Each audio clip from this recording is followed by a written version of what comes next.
MBG itu sekarang dipelesetin, bukan makan bergizi gratis, tapi makan beracun gratis, makan belatung gratis, makanan apa lagi? Makanan berbahaya dan lain-lain lah.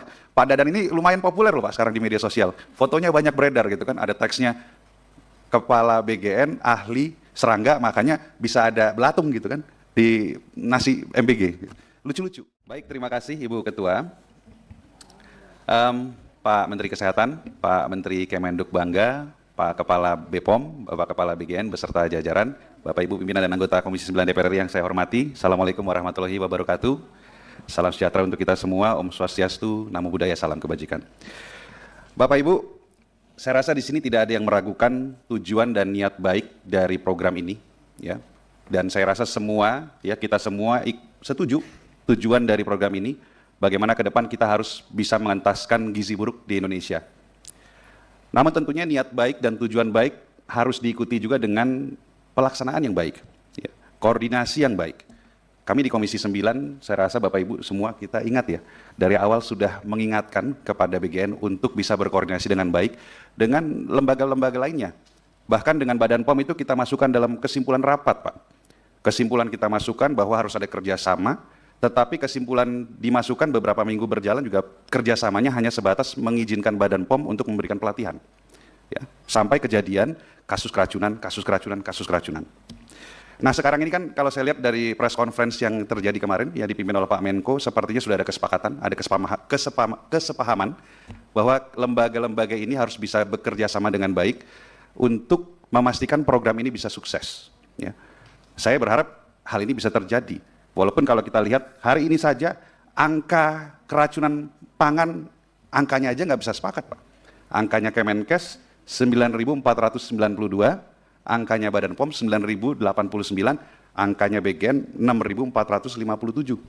Ya, angka aja nggak bisa seragam. Oh mohon maaf, kalau dari BGN bukan keracunan makanan lagi, tapi terminologinya apa tadi? Gangguan pencernaan. Oh ya mohon maaf. Jadi ya saya berharap itu. Kalau kerjasama tidak bisa dibangun dengan baik, maka public trust terhadap program ini akan semakin turun, Pak. Saya rasa kita semua punya media sosial ya. Kalau kita buka sosmed hari-hari ini apa seperti yang disampaikan Ibu M tadi ya, banyak itu berseliweran konten-konten, ya termasuk ajakan untuk menolak MBG. Ini buat saya sangat-sangat menyedihkan. Kita kan mau program ini berhasil, tapi kalau ini dibiarkan, maka tanpa ada kampanye negatif pun masyarakat bisa saja sudah takut untuk mengizinkan anaknya mengkonsumsi MBG. Ya, konten-kontennya banyak Pak, lucu-lucu. MBG itu sekarang dipelesetin, bukan makan bergizi gratis, tapi makan beracun gratis, makan belatung gratis, makanan apa lagi? Makanan berbahaya dan lain-lain lah. Pak Dadan ini lumayan populer loh Pak sekarang di media sosial. Fotonya banyak beredar gitu kan, ada teksnya kepala BGN, ahli serangga, makanya bisa ada belatung gitu kan di nasi MBG. Lucu-lucu. Tapi ini sedih, saya sedih melihat ini. Ya, jadi harus ada hal besar yang dirubah, harus ada langkah-langkah besar yang dilakukan untuk bisa mengembalikan kepercayaan publik Pak terhadap program MBG ini. Oke, yang pertama dari saya, untuk Pak Menkes, saya menyimak apa yang Bapak sampaikan terkait dengan SLHS, ya, bahwa Kementerian Kesehatan akan mempercepat proses SLHS. Ini bagus sih, sebetulnya buat saya bahwa ada keinginan untuk memastikan semua dapur sekarang punya SLHS. Tapi kalimatnya Bapak ini membuat saya juga menjadi was-was. Mempercepat jangan sampai mengurangi kualitas Pak. Saya punya 2 dokumen nih Pak. Ya. Yang pertama adalah Inspeksi Kesehatan Lingkungan SPPG, ini yang dikeluarkan oleh Kemenkes, dan juga Inspeksi Kesehatan Lingkungan yang biasa digunakan untuk jasa boga. Dan 2 dokumen ini ternyata tidak sama. Banyak yang kalau dalam industri makanan biasa itu ada, kalau untuk SPPG dihilangkan, tidak ada. Contoh, persyaratan tentang sistem drainase di area luar bangunan, lalu persyaratan apa ini?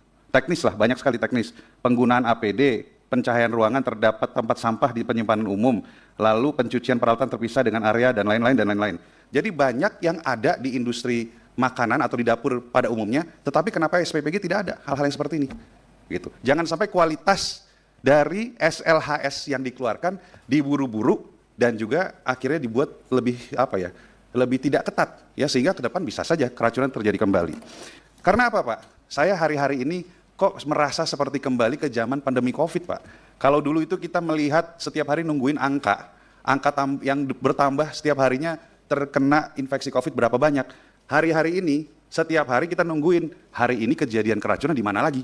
2 hari lalu di Ciamis sama di Lampung. Kemarin di Jakarta sama di Garut. Hari ini mau di mana lagi, Pak? Gitu. Maka dari itu, Pak, SLHS jangan diterbitkan asal-asalan. Ya, saya minta SLHS dibuat ketat sehingga dapur-dapur juga mengikutinya dengan baik. Selanjutnya terkait dengan UPF, ultra processed food. Minggu lalu ketika kita mengundang teman-teman ahli gizi dan pemerhati MBG, banyak masukan terkait dengan UPF, ultra processed food. Saya sangat semangat sebetulnya ketika mendengarkan Ibu Nani wawancara di media bahwa BGN akan melarang ultra processed food untuk disajikan kepada anak-anak. Tetapi tiba-tiba keluar lagi surat dari Bapak Dr. Tigor, ya, Deputi Bidang Sistem dan Tata Kelola, bahwa, ini saya bacakan ya, merespons masukan dan pendapat dari DPR, pengamat maupun masyarakat mengenai penggunaan ultra processed food dalam menu MBG. Dengan ini disampaikan beberapa ketentuan sebagai berikut, bahwa penggunaan produk biskuit, roti, sereal, sosis, nugget mengutamakan produk lokal. Olahan daging, sosis, nugget, burger mengutamakan produk lokal atau UMKM.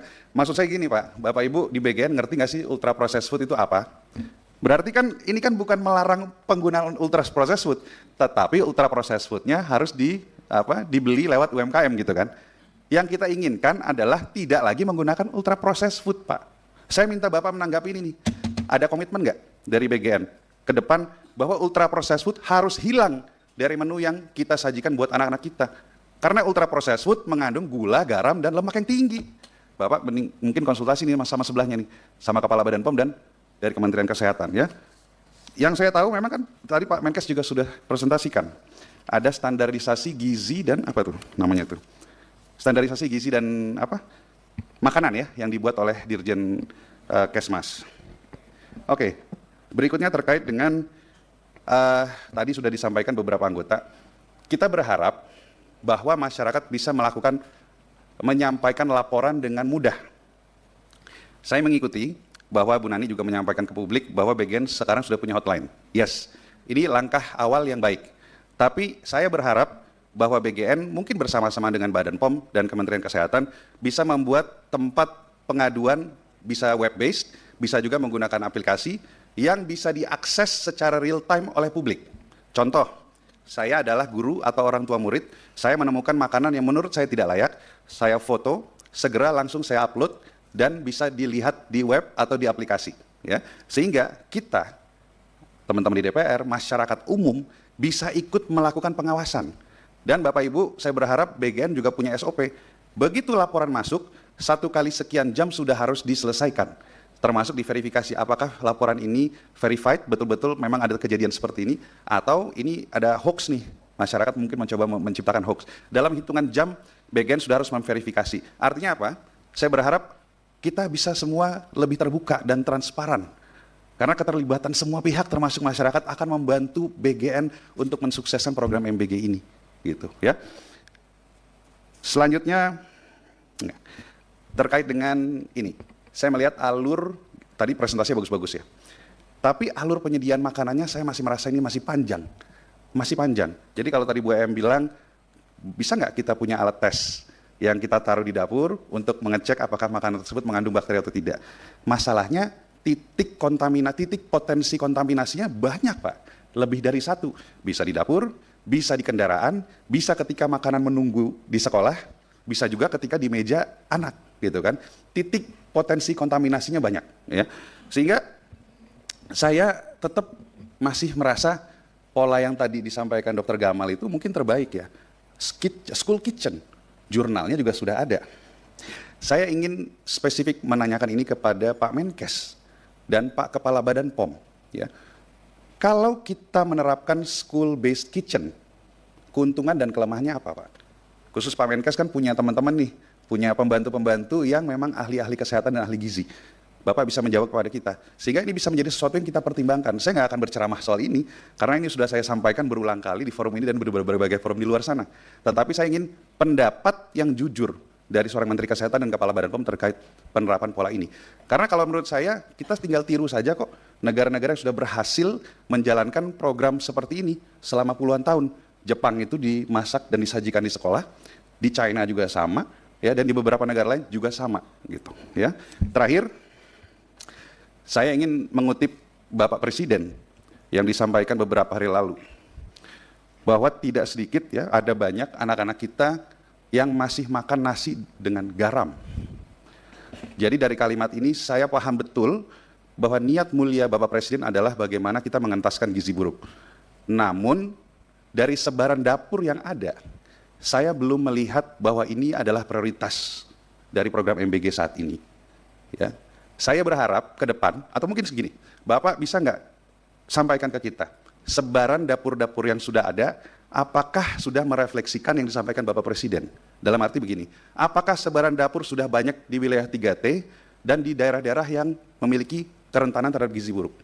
Ya. Karena kalau tidak, kalau hanya berpusat di kota-kota besar, maka tujuan niat mulia ini sulit untuk dicapai, Pak. Kalau ini belum, berarti ke depan saya berharap kita harus fokus membangun dapur-dapur dan menyediakan makanan untuk anak-anak kita yang ada di 3T, yang memang wilayah-wilayahnya rentan terhadap gizi buruk. Pak Menkes punya datanya tuh, se-Indonesia, wilayah mana saja yang ekstrim, kemiskinan ekstrim dan rentan terhadap gizi buruk. Fokus di sana, bukan fokus di tempat-tempat yang orangnya mungkin banyak yang mampu, hanya karena infrastrukturnya lebih siap untuk mendirikan dapur gitu. Tapi saya berharap ke depan prioritas seperti itu. Saya kaget sih kemarin tiba-tiba dapat berita cucunya Prof. Mahfud terkena keracunan juga, ya kan harusnya orang mampu ya, bukan menjadi prioritas penerima manfaat untuk program MBG. Itu dari saya, Bapak Ibu. Sekali lagi, Pak Dadan, Pak Menkes, Pak Kepala BPOM, Pak Menteri Kemenduk Bangga, kita semua pasti mendukung kok. Program ini akan dan harus berhasil. Dan jangan alergi terhadap kritik, karena dengan mengkritik kita ini sayang sama program MBG. Karena kita semua punya tujuan yang sama, memastikan ke depan Indonesia, generasi muda Indonesia harus lebih baik lagi. Terima kasih. Assalamualaikum.